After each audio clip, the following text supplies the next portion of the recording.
Bonjour tout le monde et bienvenue à cette premier cast de Urgency dans la base de réseau dans le monde entier. Et nous avons un panel très intéressant ici avec nous aujourd'hui. Nous avons 3 continents représentés et vraiment un sujet très intéressant sur les AMAP et la justice alimentaire. Nous avons 3 orateurs. Kiana Mickey, qui est de New York, à New York en ce moment. Weiko Heinz,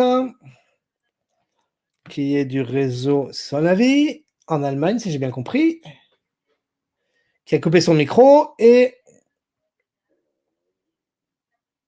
Ariel Molina, qui se connecte depuis le Manaus, au Brésil.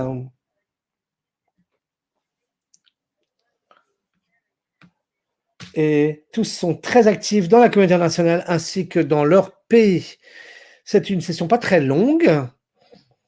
Le concept de la justice alimentaire est vraiment quelque chose de clé dans le contexte de la crise économique dans laquelle nous vivons, causée par le coronavirus et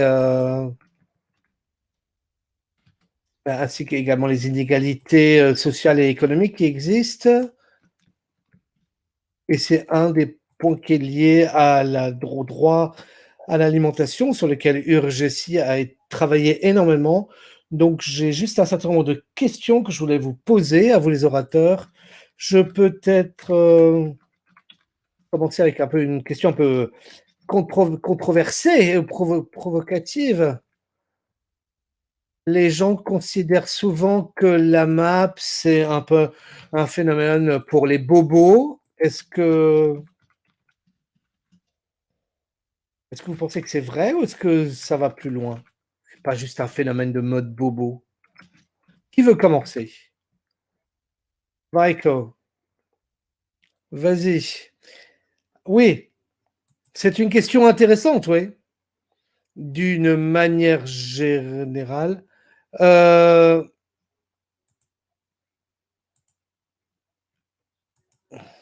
Oui, c'est vrai que les gens disent que souvent la MAP, c'est une population assez cosmopolite, les CSP+, mais en même temps, je pense que ça va bien plus loin que ça, c'est beaucoup plus divers. C'est plus inclusif et je pense que ça inclut des groupes sociaux très divers et d'horizons politiques très différents. Je pense que ça, c'est important. On peut caractériser ces groupes sociaux. Je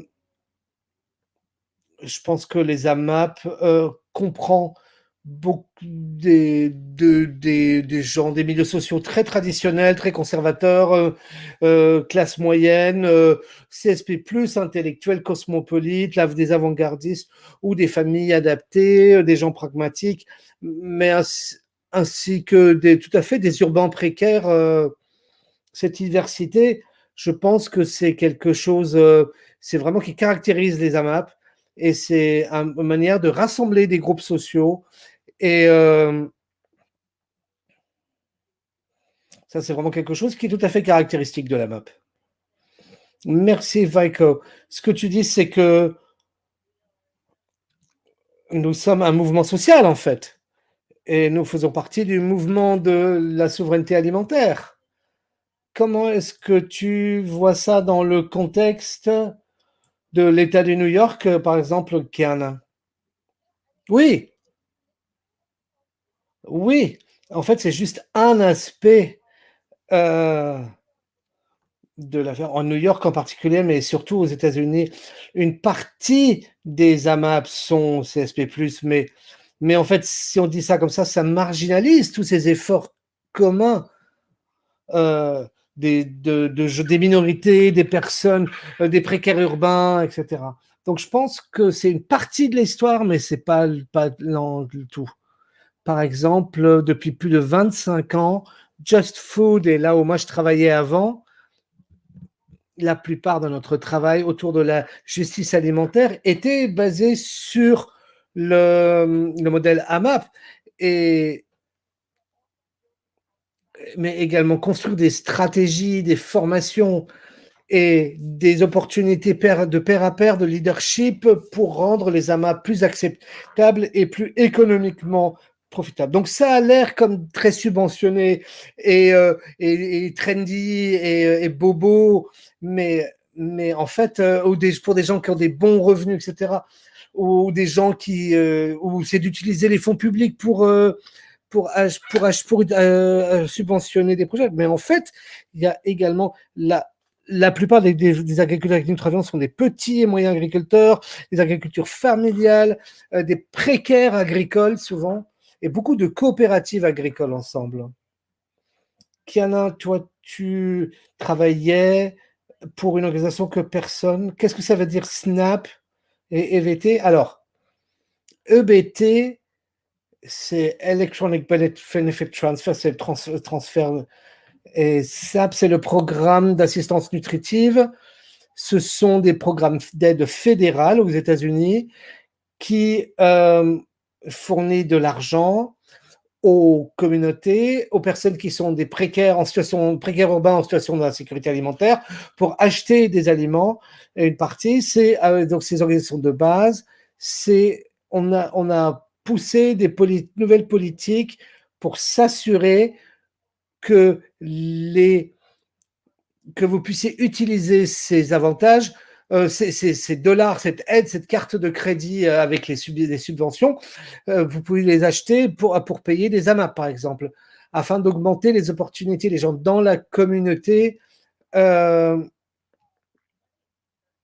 pour les précaires, pour qu'ils puissent accès à l'alimentation nutritive via les AMAP. Et cela donne des opportunités d'augmenter l'équité économique et l'équité raciale en matière d'aide démographique. Merci beaucoup. Ariel, comment c'est au Brésil? Quelle situation au Brésil? Est-ce que c'est plutôt quelque chose de classe moyenne?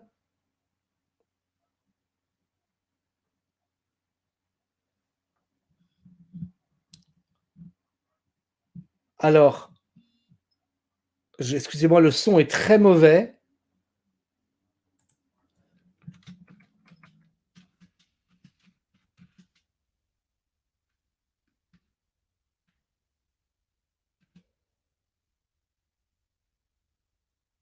Les gens viennent nous voir. Excusez-moi, le son est trop faible. Si quelqu'un écoute le français, il peut peut-être signaler au modérateur que le son est très mauvais.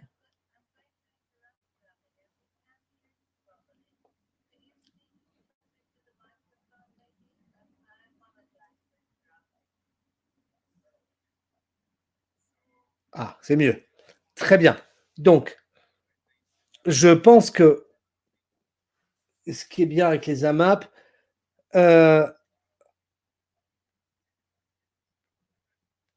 c'est un autre niveau de compréhension de qu'est-ce que c'est qu'une communauté. Quand nous considérons ce point, il faut être vraiment diversifié,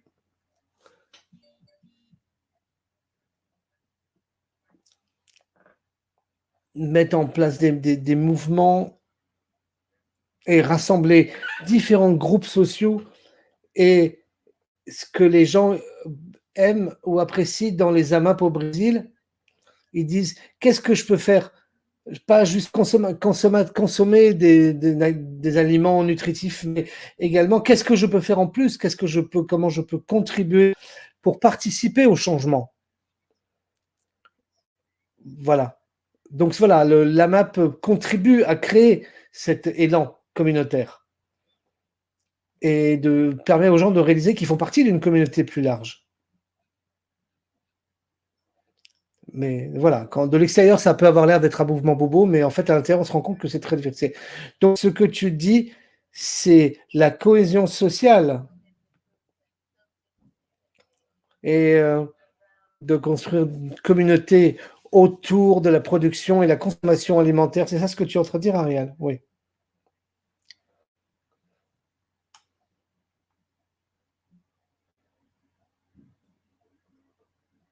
Oui, vraiment le rapport avec l'économie circulaire, le mouvement pour l'équité alimentaire.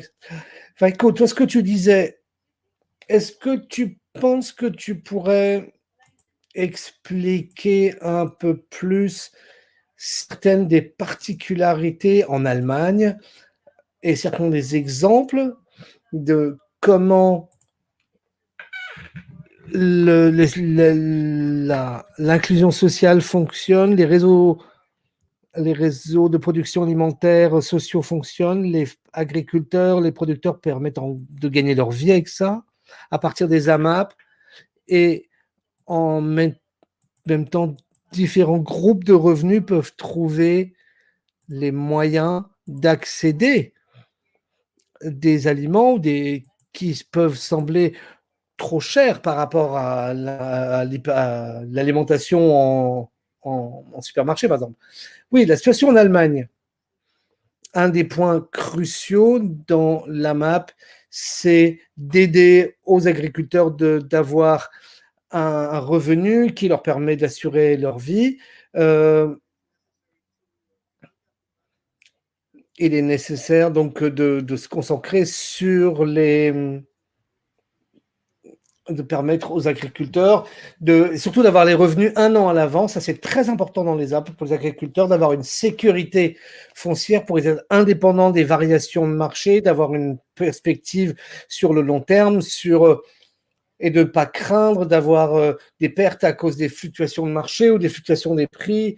Ça, c'est une possibilité de véritablement d'avoir une meilleure connexion avec les consommateurs. De l'autre côté, nous avons des groupes de consommateurs très divers, très variés, avec des personnes marginalisées, des personnes avec des revenus élevés, des personnes de revenus plus faibles. Dans d'autres pays, nous avons développé différentes méthodes pour, euh, pour baisser les différences entre les différents groupes de revenus. Par exemple, nous avons une méthode d'enchère où le budget pour une année est présenté à la communauté par différentes contributions qui, ce qui fait que le budget pour une année est complètement transparent sur la ferme et, et ensuite, d'une manière anonyme, chaque membre de la communauté euh, sur combien vous voulez donner à la communauté pour contribuer au budget. Et donc, je pense que c'est important que le budget soit ainsi présenté. Et quand le budget n'est pas suffisant, il y a un deuxième round et chacun peut contribuer librement. Euh, et cela permet à plusieurs personnes de contribuer. Chacun peut individuellement soutenir la production d'une ferme. Il y a d'autres méthodes. Par exemple, il y a un système adaptatif où la contribution au, au budget de la ferme est basée sur le revenu. Donc, les personnes qui ont un faible revenu payent moins et les personnes qui ont des revenus plus élevés, ils contribuent plus sur un barème, en fait, ce qui est une façon plus formelle de contribuer. Juste pour s'assurer que j'ai bien compris, euh, quand vous parlez de ce système d'enchères, comment est-ce que ça marche?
Dans la plupart des cas, le budget de la ferme est respecté. Dans certains cas, nous pouvons aussi créer un surplus. Donc, il y a d'autres exemples dans lesquels les surplus sont dévoués à d'autres projets sociaux, humanitaires, par exemple pour soutenir les personnes marginalisées.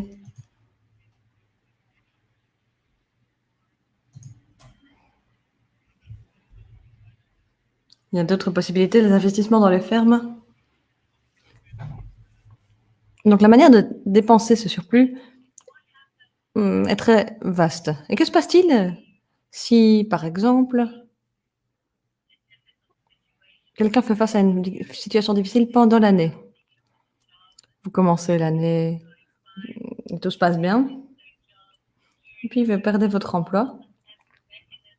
Alors, y a-t-il un mécanisme pour vous assurer qu'il y ait une justice, un accès à l'alimentation dans ce cas-là? C'est très différent du CSA vers CSA, mais nous avons d'autres exemples de personnes vivant dans des circonstances tragiques qui peuvent être soutenues par la communauté entière. Il y a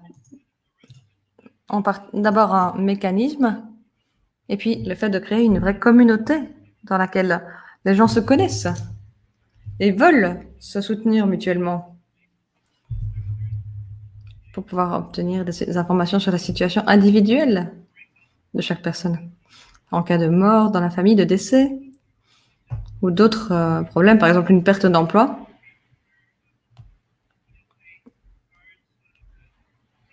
Eh bien, dans de nombreux cas, on continue à soutenir les personnes en leur donnant la possibilité d'obtenir leur part sans aucune contribution.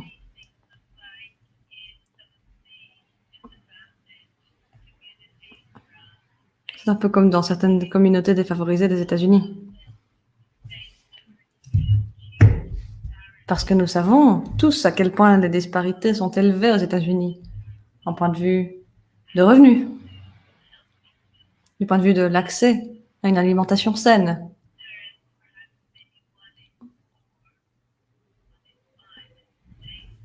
Il y a une personne sur 4, une sur 5 aux États-Unis qui souffre de la faim.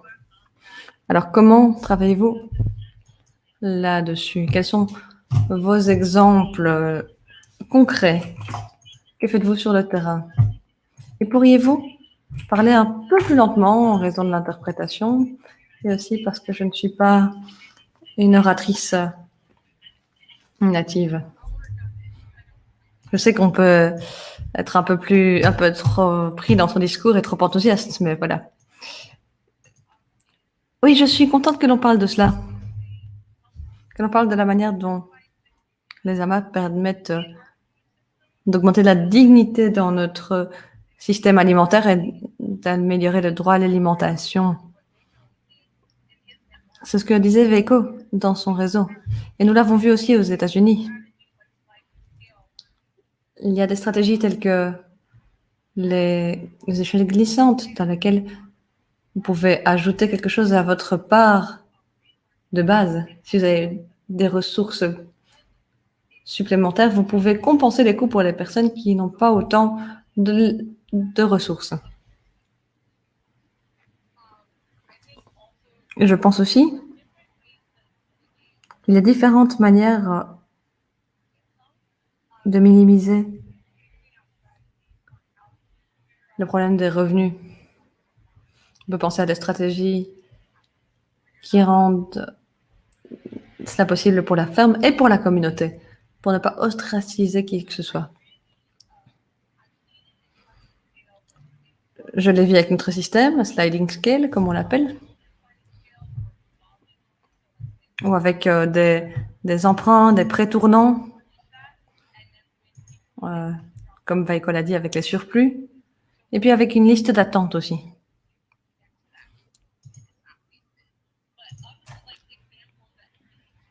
Mais d'autres exemples qui m'ont beaucoup parlé dans nos recherches portaient sur ce qu'était la dignité, l'égalité dans les AMAP. Washington DC, il y avait un groupe qui s'appelle Dreaming Out Loud qui a relié son AMAP à des communautés dans la région du Maryland, de la Virginie et de Washington DC, des communautés de personnes de couleur et de revenus peu élevés, pour s'assurer que la map pourrait aller vers les personnes dans cette région. Il y a aussi un exemple au Massachusetts, ici dans le nord-est, d'ailleurs dédicace spéciale à cette équipe. Même en plein milieu de la pandémie de Covid-19, ils ont relié 30 familles de réfugiés. Ils les ont regroupés et reliés à une AMAP, mais aussi un programme d'encouragement pour rendre leur alimentation plus abordable. De cette manière, ils avaient l'accès, la connaissance, les informations, le réseau. Tout cela est très important. Donc nous démystifions cette idée selon laquelle les AMAP ne sont que pour une partie de la population. Et puis il y a aussi cette levée de fonds locale constante, cette solidarité que l'on trouve au sein de son propre groupe. La manière de s'ajuster pour les besoins de notre époque. Le modèle des AMAP nous donne l'occasion de trouver des manières plus viables de nous assurer que l'agriculteur répond à ses besoins, tout comme le consommateur. J'ai entendu beaucoup de points très intéressants pendant l'année qui vient de se passer, sur les AMAP,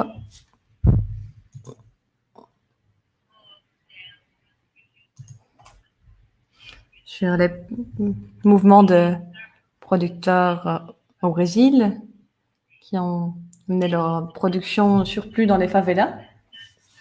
Est-ce que vous pourriez nous parler un peu de cette dimension? Des événements qui ont eu lieu au Brésil, parce que je pense qu'on en entend peu parler. C'est l'une des actions que nous avons menées pendant la pandémie.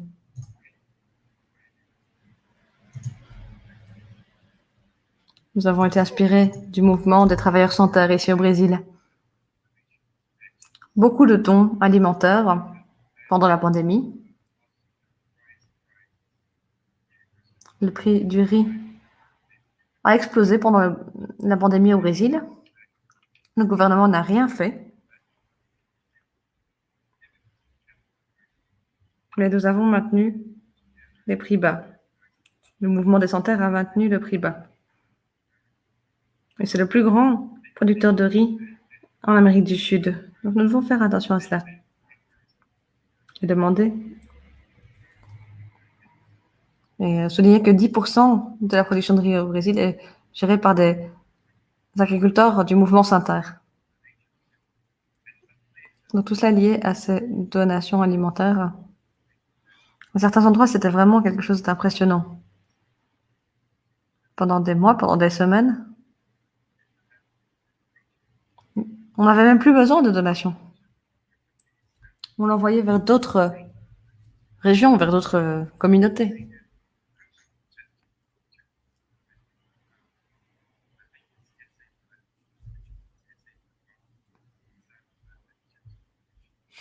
AMAP pour tous est une autre initiative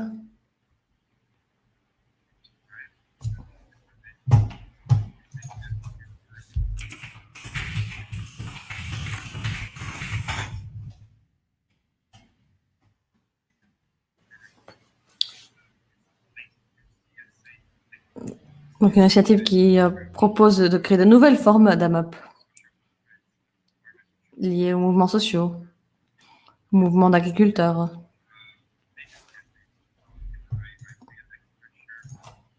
Comment puis-je payer un peu plus par mois?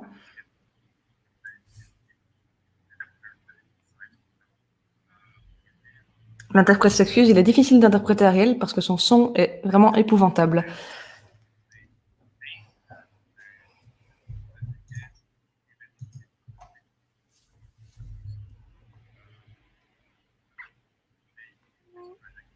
Espérons que ce projet continuera après la pandémie. Merci.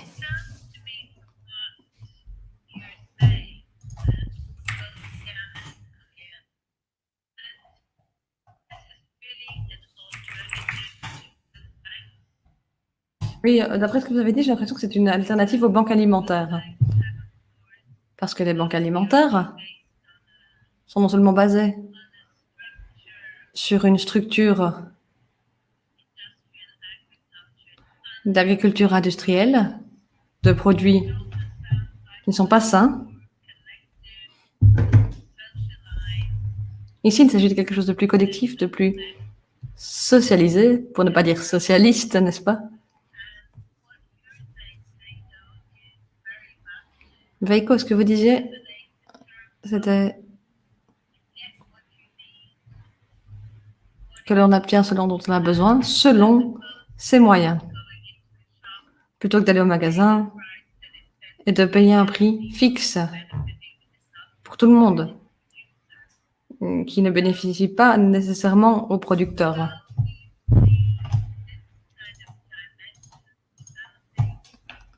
Alors, comment cette dimension pourrait-elle se développer dans le monde? Comment développer d'autres AMAP? Comment faire avancer cela en tant que processus législatif?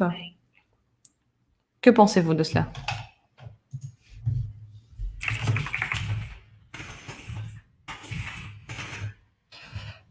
Excuse, mais il est impossible d'interpréter Ariel. La qualité de son son est trop mauvaise.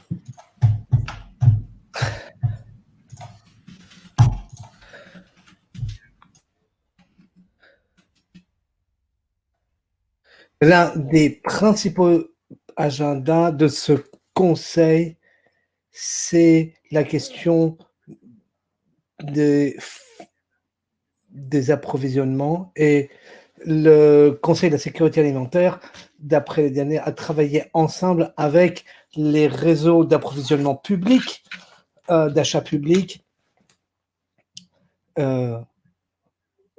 pour travailler sur ces prochaines années. Donc, ce que vous dites, c'est que ce que tu dis, Ariel, c'est le fait que le conseil de programmation alimentaire a été démantelé au niveau national doit vraiment être remis en place, parce qu'ils étaient une force incroyable en termes de la politique alimentaire et de soutien alimentaire et de nutrition au Brésil, tel que cela avait été développé sous la politique de Lula. Mais vous avez également mentionné la question des achats publics. Je pense que ça, c'est quelque chose que les AMAP sont en train de sur lesquels les AMAP sont en train de travailler. Vaiko, Kiana, est-ce que vous pouvez peut-être rajouter quelque chose là-dessus? Sur l'importance des conseils alimentaires locaux et l'importance des achats publics pour les cantines, etc. Et comment les AMA peuvent soutenir ces initiatives ou s'intégrer à ces réseaux de distribution. Michael? Oui, vas-y. Alors, oui, bien sûr.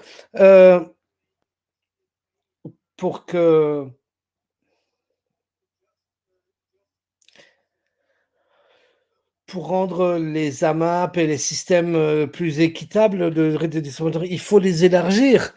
Et je pense que notamment les achats publics sont importants, parce que c'est un secteur très important et ça fait partie énormément des systèmes de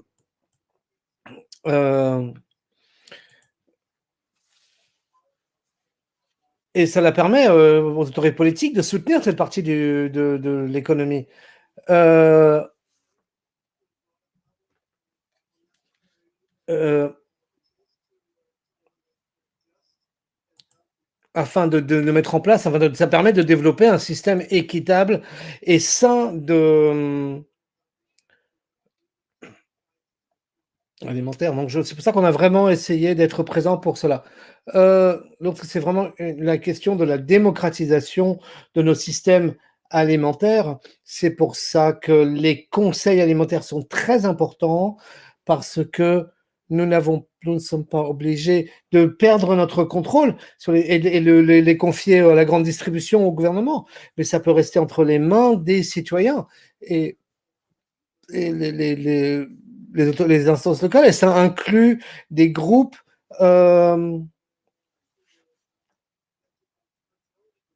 pour contrôler les systèmes alimentaires.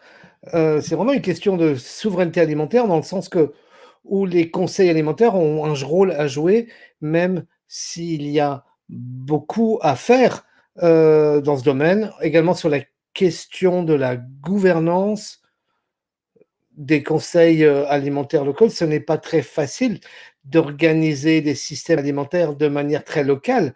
Des systèmes alimentaires, euh, c'est pas facile pour la société civile de s'organiser dans ce sens. Ça demande, il faut être clair là-dessus, ça demande du temps, des efforts.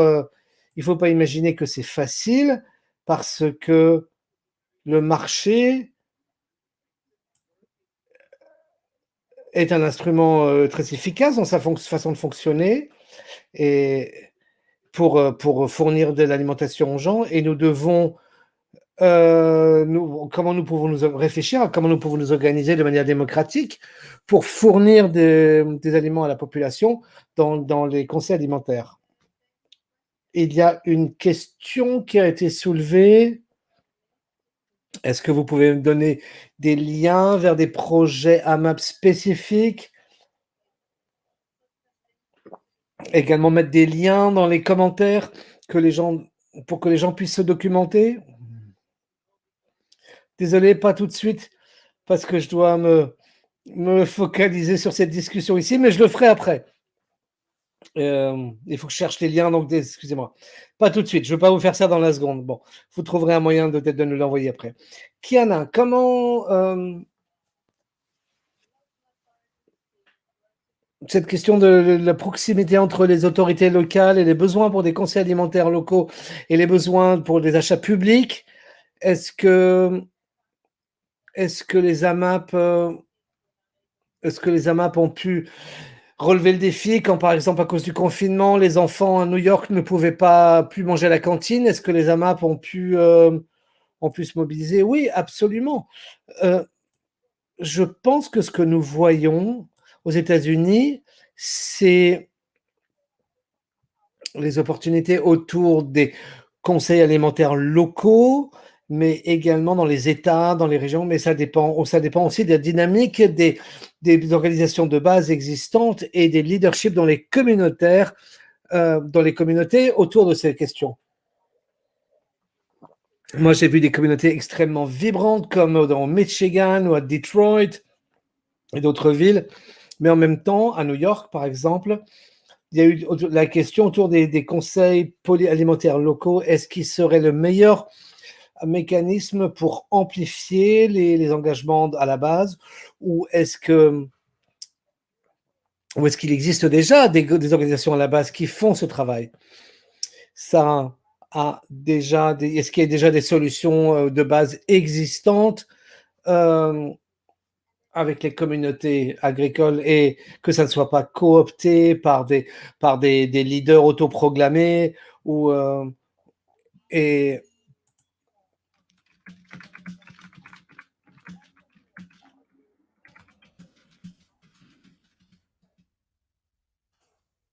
comment est-ce que nous continuons à trouver des solutions pour amplifier véritablement les, les organisations de base et pas juste trouver des manières de consolider leur pouvoir avec d'autres gens, pour que les gens parlent à notre place. Euh,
Je pense que l'idée n'est pas de diluer le lien entre agriculteurs et communauté, qui est importante dans le modèle de la MAP.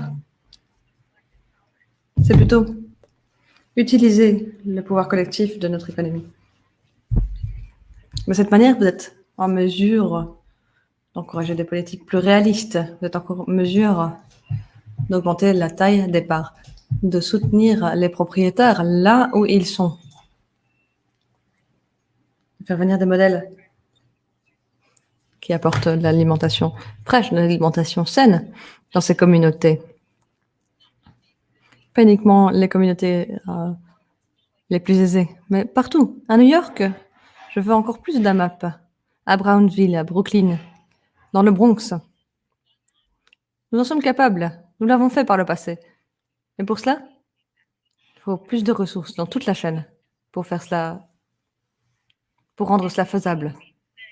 Tout ce que vous nous avez dit semble se résumer à l'empowerment, l'autonomisation des communautés, des producteurs, des consommateurs. Il ne faut pas que d'autres personnes prennent les décisions pour eux, en leur nom.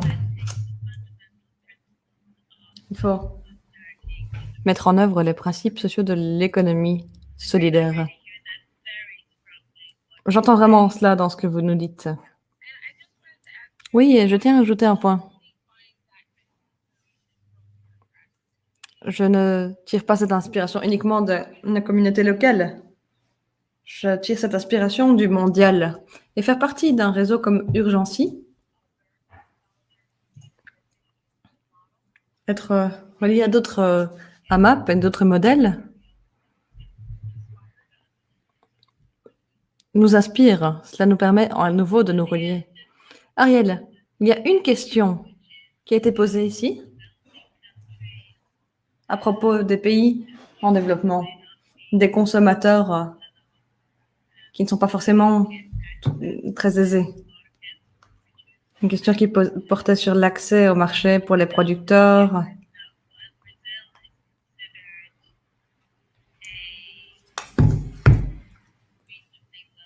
Alors, le Brésil est vu comme un pays assez développé, n'est-ce pas? Mais ce n'est pas forcément le cas dans la région de l'Amazonie. Alors, peut-être que vous pouvez parler des aspects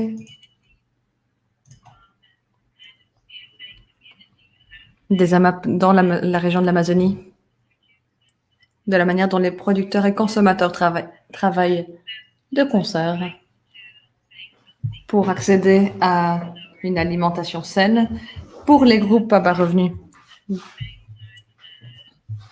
dans ce type de région, tout en préservant un revenu juste pour les producteurs. Parce que personnellement, de ce que j'en sais, la région de l'Amazonie n'est pas une région très développée. Malheureusement, c'est le cas. L'interprète s'excuse, mais il est impossible d'entendre par Marielle pour son son n'est pas suffisant.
Et des personnes de tout type de revenus ont accès à une alimentation basée sur les AMAP dans la région de l'Amazonie.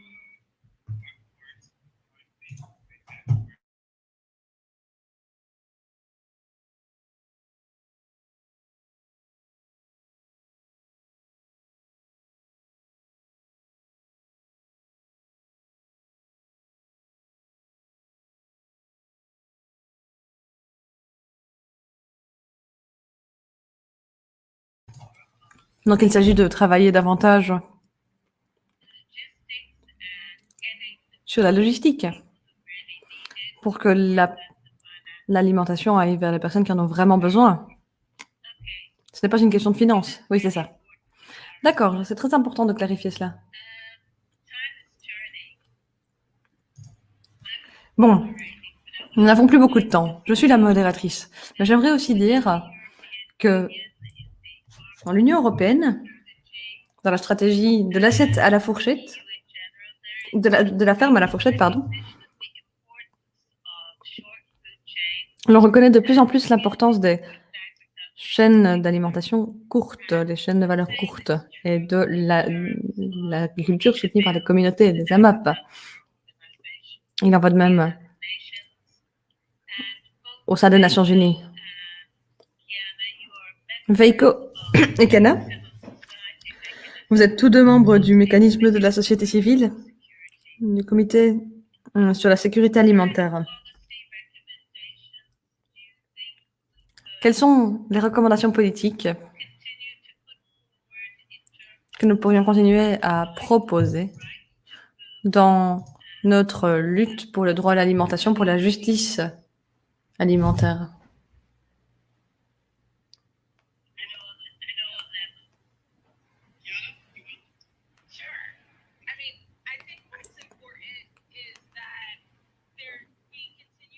Ce qui est important, c'est de continuer à démystifier cette absence de lien entre l'équité et le capital. Le capital n'est pas uniquement économique, il peut être racial et environnemental. Nous devons continuer aussi à donner une valeur, à soutenir nos petites exploitations. Et pas uniquement de manière ponctuelle. Cela doit se faire ensemble pour créer un pouvoir collectif, un changement d'échelle. Donc des législations qui soutiennent authentiquement les initiatives basées sur la solidarité, qui fournissent des ressources, qui modifient des politiques déjà existantes, qui soutiennent vraiment les petits exploitants, qui soutiennent vraiment les AMAP et les organisations qui aident déjà tous ces groupes. Donc il est plus facile pour ces groupes de demander des ressources et d'être vus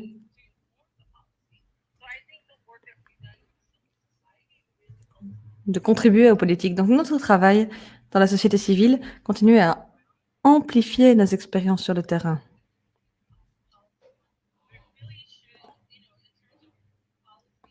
En termes d'amélioration des politiques, il faut penser à l'infrastructure déjà existante dans ces modèles pour utiliser l'échelle déjà existante, augmenter les investissements dans l'assistance technique aussi. Nous ne faisons pas que construire une demande constante pour les agriculteurs. Il ne faut pas que ce soit des solutions ponctuelles que l'on voit souvent dans les modèles d'aide mutuelle. Ici, nous voulons soutenir vraiment les investissements dans les infrastructures, comme ce qui s'est passé à l'arrivée de la Covid, les protocoles de sécurité, l'équipement de sécurité. Nous utilisons des modèles et des liens pour que ces groupes passent à une échelle plus grande, mènent ces travaux, améliorent l'accès, utilisent l'argent lorsque c'est disponible, lorsque c'est possible, pour augmenter la production agricole et pour augmenter les portefeuilles. Ariel,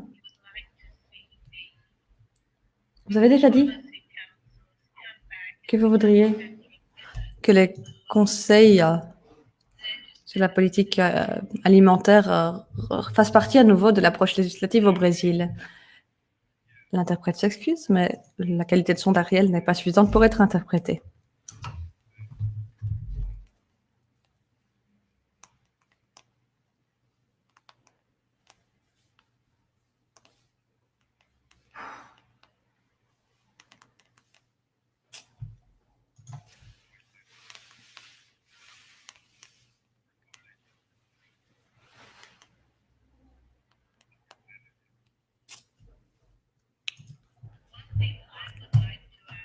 Il y a un point que j'aimerais ajouter de mon côté, c'est que la FAO a reconnu les 10 éléments de l'agroécologie. L'agroécologie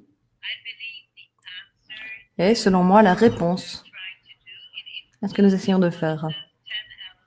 Et dans ces 10 éléments, on retrouve la solidarité, l'économie solidaire. Ça se reflète en Allemagne, dans ce que vous appelez les CSA, avec l'agriculture solidaire. Donc la définition en elle-même, en Allemagne, fait partie de ce collectif agroécologie, solidarité entre consommateurs et producteurs, entre consommateurs et entre producteurs et producteurs. Cela fonctionne à tous les niveaux. Et pour moi, ceci, c'est la manière d'atteindre le changement économique et social. Parce que lorsque l'on parle de justice alimentaire, je pense que l'on ne peut pas parler de justice alimentaire sans parler de changement social. Le passage d'un système néolibéral à une société agroécologique. Dernière question pour vous trois, avant de conclure.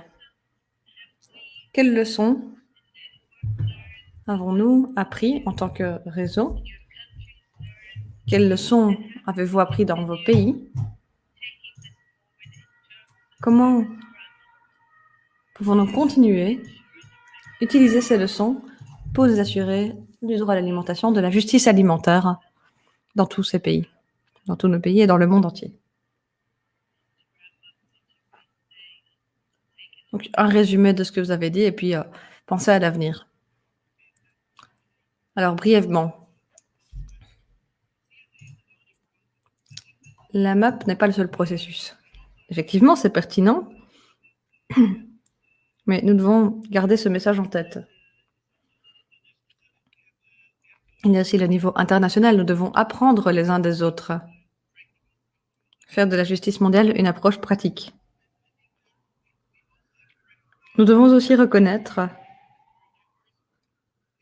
que notre diversité est notre force. Nous avons beaucoup de groupes sociaux différents. Et troisième point, pour être rapide, nous pouvons aussi apprendre de la société civile.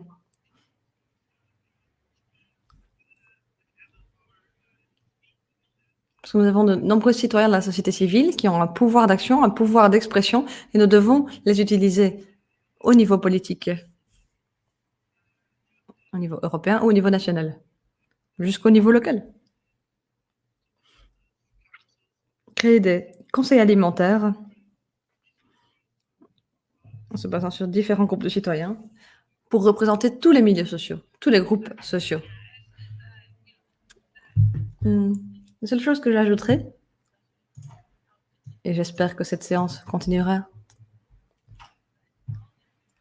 c'est que l'économie solidaire et les modèles basés sur la solidarité ne sont pas une théorie, ce n'est pas un concept.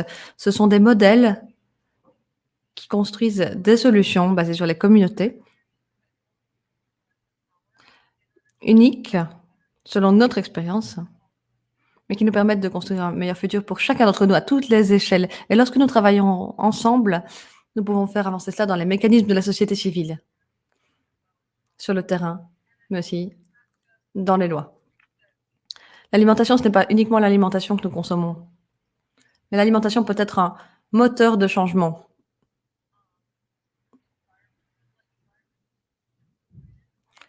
la tendance environnementale des terres, tout cela n'est pas... Et les profits ne sont pas mutuellement exclusifs.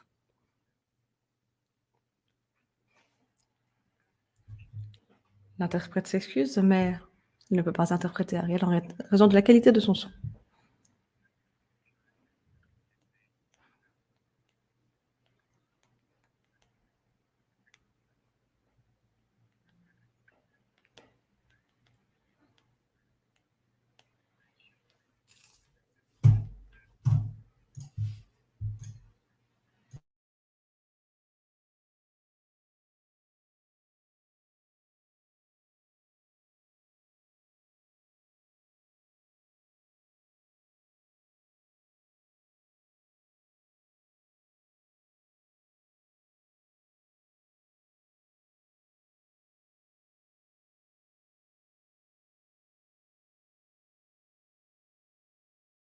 Merci beaucoup.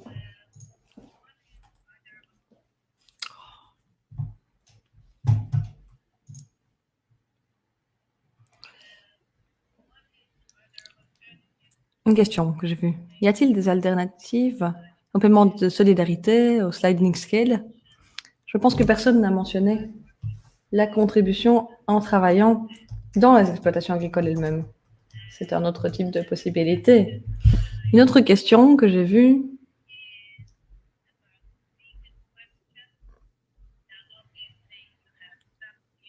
portait sur le véganisme. Certaines AMAP ne proposent que des légumes, d'autres proposent des produits laitiers.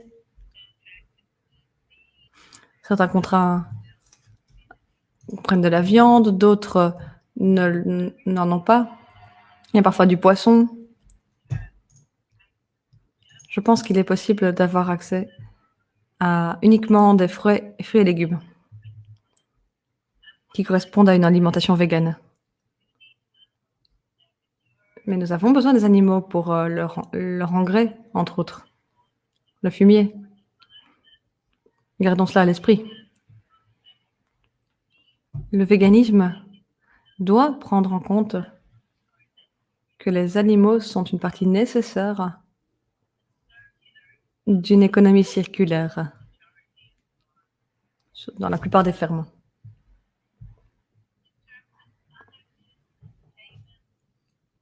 En termes d'autres moyens de paiement, est-ce que vous vouliez ajouter quelque chose? Je reparlerai à nouveau des prêts tournants. Il y a aussi le financement des gouvernements, le financement philanthropique, les réseaux existants d'AMAP. Ce que font ces stratégies, c'est rendre cela accessible et abordable pour les membres des communautés, pas au détriment des agriculteurs. Les agriculteurs devraient obtenir un prix juste.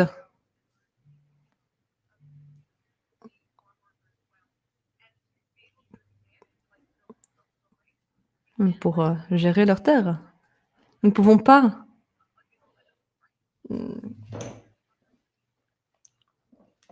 tolérer une perte un prix différent pour les agriculteurs. Donc, il faut trouver un prix juste qui convienne à tous.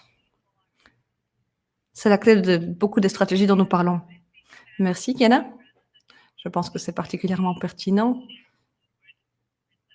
Il y a aussi payer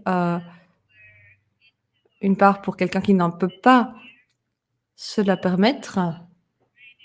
Donc, pay it forward. Nous n'avons plus qu'une minute. Je vais résumer en disant que mon impression générale était celle d'un énorme mouvement vers la souveraineté alimentaire, vers l'égalité, vers la justice alimentaire, reliée à une approche d'économie solidaire, d'économie sociale, qui fait vraiment partie du mouvement de l'agroécologie. Nous parlons de changement systémique. Nous ne parlons pas d'un accès sélectif uniquement pour une élite. Nous voulons nous assurer